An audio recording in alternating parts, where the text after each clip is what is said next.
Hello दोस्तों, स्वागत है आपका अपने यूट्यूब चैनल सक्सेस विद दीपक। और दोस्तों, आज मैं आपके लिए लेके आया हूँ MPPSC Madhya Pradesh public service commission के अंडर में कुछ वैकेंसीज रिलीज़ हुई है। उनका नोटिफिकेशन आज फुल डिटेल में हम चर्चा करेंगे और देखेंगे इसमें कौन कौन अप्लाई कर सकता है। मध्य प्रदेश लोक सेवा आयोग, रेजिडेंशियल क्षेत्र इंदौर। दोस्तों, इसमें सबसे अच्छी बात जो है वो अब की बार अदर स्टेट के कैंडिडेट्स के लिए है। कई बार संशय रहता है कि मध्य प्रदेश में लोकल रेजिडेंस होना ज़रूरी है या नहीं है, तो कौन अप्लाई कर सकता है। अगर आप हिंदी मीडियम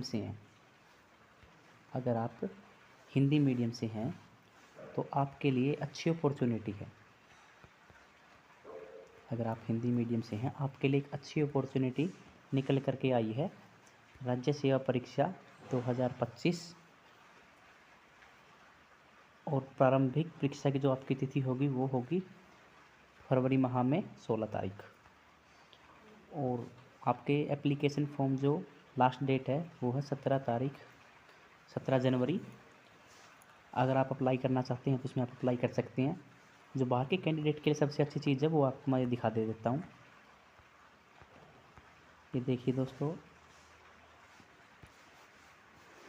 माननीय उच्च न्यायालय मुख्य पीठ जबलपुर में दायर याचिका क्रमांक 5096/2022 में पारित अंतिम आदेश दिनांक 8 मार्च 2022 के अनुपालन में अन्य प्रदेशों के अभ्यर्थियों को रोजगार कार्यालय में पंजीयन से मुक्त रखा गया है। इसका मतलब है कि आपको 2022 से पहले अगर MPPSC में अप्लाई करना था तो आपको रोजगार पंजीयन करवाना पड़ता था, वो भी मध्य प्रदेश के कार्यालय में, रोजगार कार्यालय में। लेकिन अब वो शर्त हटा दी गई है। अब आप simply Madhya Pradesh public service commission की आप साइट पे जाओगे, वहाँ से अप्लाई करो, डायरेक्ट आप अप्लाई कर दोगे। और जो एक इन्फॉर्मेशन है कौन इसके लिए अप्लाई कर सकता है, वो व्यक्ति जिसने बैचलर डिग्री कर ली है यानी स्नातक उत्तीर्ण है जो, या फिर स्नातक के अंतिम वर्ष में है, वो भी इसके लिए पात्र है, वो भी अप्लाई इसके लिए कर सकता है। और दोस्तों, परीक्षा के केंद्र जो यहाँ दिए गए हैं उनकी डिटेल्स नीचे दी गई है। मैं आपका नोटिफिकेशन डिस्क्रिप्शन में लिंक दे देता हूँ, वहाँ से देख लेना। और इसमें जो वैकेंसी रिलीज हुई है वही है गृह पुलिस विभाग, राज्य प्रशासनिक सेवा और वाणिज्यिक कर विभाग, वित्त विभाग। और टोटल नंबर ऑफ वैकेंसीज जो रिलीज हुई है वो है 158। ये दोस्तों पहले की तुलना में कुछ कम है, लेकिन अगर आप शिद्दत से तैयारी करें तो Madhya Pradesh public service commission में आप आसानी से अपनी जगह बना सकते हैं। और इनका जो एग्ज़ाम पैटर्न है वो सेम UPSC की तर्ज पर है। वही 2 GS और CSET का एग्ज़ाम इन्होंने रखे हैं, सामान्य अध्ययन और सामान्य अभिरुचि परीक्षण। लेकिन सामान्य अध्ययन में यहाँ MPG के विशेष रोल प्ले करेगी। भाई आपने तैयारी करनी है तो आपको MPG के फोकस में करके करनी होगी। और न केवल प्री में बल्कि मेंस में भी आपको क्या है, इसमें MPG के आपने करनी पड़ेगी। और 10वीं की मार्कशीट आपकी आयु गणना के लिए रखी जाएगी और आपकी आयु गणना 1 जनवरी 2025 से काउंट की जाएगी। और इसके विज्ञापन की तिथि 31/12/2024। ऑनलाइन आवेदन की अंतिम तिथि 17 जनवरी।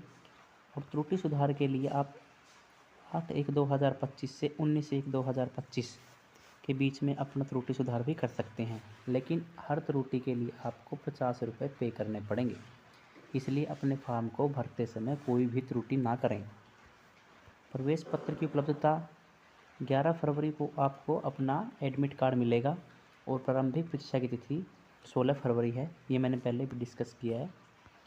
और इसमें वही मुख्य परीक्षा होगी, OMR बेस आपका प्रीलिम्स होगा, लिखित विवरण बेस आपकी जो मुख्य परीक्षा है, और उसके बाद साक्षात्कार या जो इंटरव्यू पर्सनैलिटी टेस्ट जिसे हम कहते हैं वो है।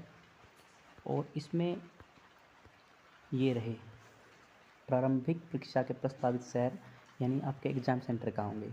इंदौर, उज्जैन, उमरिया, कटनी, खंडवा, खरगोन, ग्वालियर, गुना। लगभग इन्होंने 52 शहरों की लिस्ट दी है भाई, आप देख लेना। मैंने पहले भी कहा कि मैं डिस्क्रिप्शन में लिंक डाल देता हूँ इसका। तो न्यूनतम शैक्षणिक योग्यता, इसके बारे में चर्चा की जा चुकी है। अब हम डिस्कस करेंगे आयु सीमा। अगर आप गैर वर्दीधारी पद, यानी कि आप डीएसपी वगैरह पद है जो, उनसे अलग अगर अप्लाई करते हो तो आपको 40 वर्ष की आयु अधिकतम है, आप अप्लाई कर सकते हो। वहीं दूसरी जगह अगर आप वर्दी वाले पद में अप्लाई करना चाहते हो तो आपकी उम्र 33 यानी 33 से क्रॉस नहीं होनी चाहिए। हाँ, ये SC, ST, OBC के लिए जो छूट होती है वो इसमें पहले ही मेंशन कर रखी है इन्होंने। और अगर आप वर्दी के लिए अप्लाई करना चाहते हैं, यानी डीएसपी आपकी फेवरेट जॉब है, तो आपकी हाइट 168 सेंटीमीटर है, आप इसको पहले ही कंफर्म कर लें। 84 आपकी छाती का माप होना चाहिए, और 89 आपके फुलाने के बाद छाती का माप होना चाहिए। महिला के लिए हाइट 155 है भाई। और अब हम चर्चा करेंगे इसके अगले बिंदु, यानी कि मेंस और प्रीलिम्स के सिलेबस पर। इसके सिलेबस में प्रारंभिक परीक्षा, लिखित वर्णन, साक्षात्कार, और ये आपको जो प्रथम प्रश्न पत्र है इसमें आपको 2 घंटे मिलेंगे प्रीलिम्स की परीक्षा के टाइम पे। सेकंड में भी आपको 2 घंटे मिलेंगे, और 200 मार्क्स का ये है, 200 मार्क्स का सीसेट का है। और इसके बेस पे, यानी कि जीएस वाले पेपर के बेस पे आपकी मेरिट काउंट की जाएगी। जो भी इसमें एलिजिबल होगा वो आपको मेंस लिखने का आपको मौका देगा। एलिजिबिलिटी आपने बनानी है, अच्छी तैयारी करोगे तो आपकी होगी भाई। और आगे इसमें दिया है मुख्य परीक्षा के लिए 20 गुना अभ्यर्थियों को बुलाया जाएगा। 158 वैकेंसीज है, लगभग 20 गुना अगर बुलाए जाते हैं तो यही कोई अराउंड 20 8 160 16 20 5 100 6 11 20 20 लगभग 3000 के आसपास स्टूडेंट्स हैं जो मेंस लिखने वाले हैं। लेकिन प्रारंभिक परीक्षा अगर आपने पास करनी है तो प्रत्येक प्रश्न पत्र में आपको 40% अंक लाना अनिवार्य है। और जो आर्थिक रूप से कमज़ोर वर्ग के छात्र हैं, दिव्यांगजन हैं, एससीज हैं और एसटीज हैं, उनको विशेष लाभ देते हुए 30% अंक अगर वो लेके आते हैं तो वो इसमें उत्तीर्ण मान लिए जाएंगे, जो कि ज़रूरी भी है उनके लिए। और अभी करते हैं हम इसके सिलेबस पर चर्चा। ये भाई सामान्य अध्ययन प्रथम प्रश्न पत्र प्रीलिम्स या प्रारंभिकी परीक्षा का पाठ्यक्रम। इसमें आपने भारत का इतिहास करना है। भारत के इतिहास में प्राचीन भारतीय परंपरा, वेद, उपनिषद, गणतंत्र, वर्णाश्रम, स्मृतियाँ, सरदर्शन, ब्राह्मण ग्रंथ, प्राचीन एवं मध्यकालीन भारत के कुछ इतिहास की मुख्य विशेषताएं, घटनाएं व उनकी प्रशासनिक, सामाजिक और आर्थिक दशाएं। अगर संक्षेप में कहें तो इन्होंने मात्र 3 लाइनों के अंदर एंशियंट और मेडिवल दोनों ही इतिहास का जो भाग है उसको यहाँ कवर करने का इन्होंने कोशिश किया है। और इसके साथ में भारत की सांस्कृतिक विरासत, यानी कि आर्ट एंड कल्चर का आपने पोर्शन दे रखा है इसमें। और 19वीं 20वीं सदी में सामाजिक धार्मिक सुधार आंदोलन, ये राजा राम मोहन राय जो आंदोलन शुरू होंगे वहाँ से ये होगा। इसके बाद स्वतंत्रता संघर्ष एवं भारतीय राष्ट्रीय आंदोलन 1885 के बाद कांग्रेस, और स्वतंत्रता के पश्चात भारत का राष्ट्रीय एकीकरण पुनर्गठन, यह आपको एनसीईआरटी से मिलेगा, 12th क्लास की एनसीईआरटी से आपने कवर करना है। और उसके बाद है मध्य प्रदेश की संस्कृति एवं साहित्य एवं इतिहास, वैसा ही है जैसा कि भारत का है। इसके लिए आपको स्पेशल बुक्स लेनी पड़ेगी। भारत का भूगोल, यह आपका एनसीईआरटी से कवर हो जाएगा। अल नीनो, ला नीना, दक्षिण दोलन, पश्चिमी विक्षोभ, जलवायु परिवर्तन के परिणाम, पहाड़ पठार, नदियाँ, झीलें, प्राकृतिक संसाधन, प्रमुख फसलें, हरित क्रांति, दूसरी हरित क्रांति की रणनीतियाँ, ऊर्जा के पारंपरिक और गैर पारंपरिक स्रोत। ये भारत का भूगोल इसमें दिया गया है। और इसके साथ में आपको मध्य प्रदेश का भूगोल भी करना है। इसके लिए फिर आपको स्पेशल चैनल या स्पेशल बुक्स की ज़रूरत पड़ेगी। हम ट्राई करेंगे अपने चैनल पर MPGK को कवर करने का, लेकिन क्योंकि इसमें मात्र हमारे पास 2 मंथ्स बचे हैं भाई, या हमारे पास 2 माह का समय है, इसमें कवर करना थोड़ा कॉम्प्लिकेट होगा, हमारे लिए चुनौतीपूर्ण है। इसके लिए हम क्या करेंगे, NCERT की सीरीज़ लेके आएंगे भाई। इसी चैनल पर NCERT की सीरीज़ लेके आएंगे। बेसिक आपको करवा जाएगा। MPGK आप कोई स्पेशल बुक ले लेना, मैं अगले चैनल में अगले जो वीडियो बनाई जाएगी उसमें डिस्कस कर दूंगा। कोई बुक लेना, उसमें से आप कर लेना। भारत एवं मध्य प्रदेश की संवैधानिक व्यवस्था, यानी कि इसका तो पॉलिटी का हमारा लक्ष्मीकांत सर की जो बुक है वो रामबाण है भाई। और मध्य प्रदेश के लिए आपको फिर स्पेशल मध्य प्रदेश का कोई स्पेशल बुक होगी, उसकी मैं आपको लिस्ट बताऊंगा, उस टाइम आप इसमें से कर लेना। भारत की अर्थव्यवस्था और मध्य प्रदेश की अर्थव्यवस्था, यानी कि आर्थिकी पे आपको पूरा ध्यान करना पड़ेगा। विज्ञान एवं पर्यावरण, इसमें आपने एक बात का ध्यान रखना है, इसमें आहार, पोषक, कुपोषण, आनुवंशिक रोग, सिकल सेल एनीमिया, कारण प्रभाव निदान कार्यक्रम, इसमें आपने करंट अफेयर के साथ साथ जनरल साइंस भी ऐड करनी है। अगर आप जनरल साइंस नहीं करोगे तो आपका अच्छा खासा लॉस हो सकता है इसमें। और समसामयिक घटना इन्होंने खुद भी दिया है, लेकिन वो साइंस में अलग से मेंशन मैं इसलिए कर रहा हूँ क्योंकि साइंस की घटना ज़्यादातर करंट अफेयर के ऊपर बेस बना करके इन्होंने एग्ज़ाम दिया है। हम पिछले जो प्रीवियस ईयर है क्वेश्चंस, उनका भी कोई 2 या 3 पेपर हम डिस्कस करेंगे, उसमें आपको अंदाज़ा भी लग जाएगा ऐसा क्या है इसमें। सूचना एवं प्रौद्योगिकी के लिए इन्होंने अलग से मेंशन किया, यानी कि कंप्यूटर का पोर्शन अलग से आएगा। आपने कुछ 4-5 नंबर अपने बचाने हैं तो आपने करना पड़ेगा कंप्यूटर का भी। मध्य प्रदेश की जनजातियाँ और लोक सांस्कृतिक साहित्य, इसका पहले ही जिक्र किया जा चुका है, आपने जनजातियों के बारे में विशेष पढ़ना पड़ेगा। इसके बाद है CSET का वही नॉर्मल रहता है, इसमें पूरा डिटेल में लिखें या ना लिखें, लेकिन मैथ, रीजनिंग और थोड़ी बहुत अपनी जो बेसिक इंग्लिश ग्रामर, ये सब होगा इसमें। और मैथ होता है यहाँ 10th लेवल तक का। लेकिन अपने इस बात का ध्यान रखना है 33% नहीं है, बल्कि 40%। 40% आपने मार्क्स गेन करने हैं द्वितीय प्रश्न पत्र में भी या सेकंड जो CSET है हमारा उसमें भी, तभी आप क्वालिफाई कर पाओगे। इसका सिलेबस इन्होंने इंग्लिश में मेंशन कर रखा है। आप मैं PDF इसका भी लिंक डिस्क्रिप्शन में डाल दूँगा, वहाँ से आप डाउनलोड इसे कर सकते हैं। ये MPPSC की साइट से भी आपको ये मिल जाएगा। और एप्टीट्यूड टेस्ट के बाद इसमें मुख्य परीक्षा के आयोजन में इतिहास में 150 मार्क्स, भूगोल में 150 मार्क्स, सामान्य अध्ययन प्रश्न पत्र 1 यानी GS पेपर 1।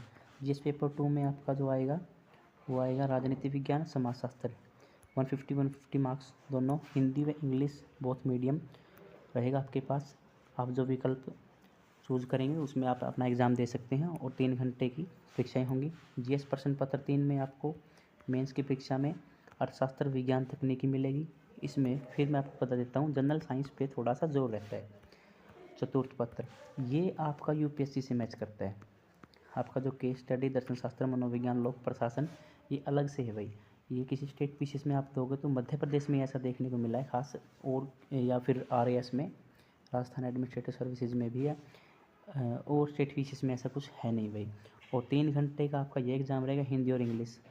पंचम प्रश्न पत्र या 5th जो आपका पेपर होगा उसमें आपने मेंशन करना है सामान्य हिंदी एवं व्याकरण 200 मार्क्स। और 60 प्रश्न पत्र हिंदी निबंध एवं प्रारूप लेखन, निबंध इसमें शायद 75 मार्क्स करता है। मैं जिस टाइम मेंस के पेपर डिस्कस करूँगा उसमें चेक करेंगे। और 100 मार्क्स का है। कुल आपकी परीक्षा होगी मेंस की होगी 1500 मार्क्स की। और आपका साक्षात्कार कह लिए आप, पर्सनैलिटी टेस्ट बोल लीजिए आप, वो आपका होगा 185 मार्क्स का। कुल आपकी मेरिट बनाई जाएगी 1685 मार्क्स में से। और मेंस का जो सिलेबस है भाई वो इसमें दिया गया है नीचे। वीडियो लंबी ना करते हुए मैं बस ब्रीफ में डिस्कस कर देता हूँ। इतिहास इसमें आपका मेन पोर्शन रहेगा, और मध्य प्रदेश का इतिहास फिर मेन पोर्शन है। इसके बाद ब्रिटिश समाज का, इसके बाद गणतंत्र के रूप में भारत का उदय, इसके बाद इकाई 5 मध्य प्रदेश की प्रमुख रियासतें, और प्रथम प्रश्न पत्र फिर भूगोल का खंड आएगा। इसमें भारत का भूगोल, विश्व का भूगोल, जलवायु, कृषि और प्राकृतिक संसाधन, आपदाएं, तकनीकें और मध्य प्रदेश का भूगोल विषय फिर दोबारा शामिल है। पीटी के लिए आप पढ़ोगे तो उसमें आपने पढ़ना है फैक्चुअल और प्लस कंसेप्चुअल, लेकिन यहाँ आपने क्योंकि डिटेल में लिखना है इसलिए आपको यहाँ फैक्चुअल कम, लेकिन आपके कॉन्सेप्ट क्लियर होने चाहिए तभी आप इसमें लिख पाओगे। और इसमें द्वितीय प्रश्न पत्र में संविधान, राजनीतिक व्यवस्था, राजनीतिक प्रशासनिक ढांचा, और इसके बाद इसमें है भाई समाजशास्त्र, या आपने समाज की भारतीय संकल्पना, ये 11th और 12th दोनों की सोशियोलॉजी की बुक से आप कवर करोगे। इसको बेसिक पूछा जाता है, इसमें कुछ गहरा होता नहीं है, और ये आपने कवर करना है पॉलिटी के बुक से। और इसके बाद इसमें दिया है भाई तृतीय प्रश्न पत्र अर्थशास्त्र, इसमें करंट अफेयर पे बहुत ज़्यादा जोर रहता है। विकसित भारत @2047, भारत की आर्थिक प्रमुख विशेषताएं, और ये पूरा का पूरा एग्ज़ाम है जो इसमें थर्ड एग्ज़ाम इनका वो करंट अफेयर बेस रहता है, क्योंकि इसका बेसिक अर्थशास्त्र से कुछ लेना देना है नहीं हमारे। कृषि मूल्य नीति, ये भी पीएम किसान, ये सारी योजनाएं current affair, make in India, ये सारी की सारी योजना आपको करंट अफेयर से मिलती जुलती दिखाई देंगी भाई। और आगे ऐसे ही कुछ मेंशन कर रखा है। वीडियो को ज़्यादा लंबी ना करते हुए यहीं ब्रेक देखते हैं। सक्सेस विद दीपक में आपका फिर से मैं धन्यवाद करता हूँ पूरी वीडियो देखने के लिए। चैनल को सब्सक्राइब करें, ऐसी ही वीडियो में अपडेट आपको मिलते रहेंगे। और जल्दी ही हम एनसीईआरटी की सीरीज़ और जीएस की सीरीज़ आपके लिए इसी चैनल पर हम लेकर आ रहे हैं। पूरी वीडियो देखने के लिए धन्यवाद। कमेंट करें, लाइक करें, शेयर करें।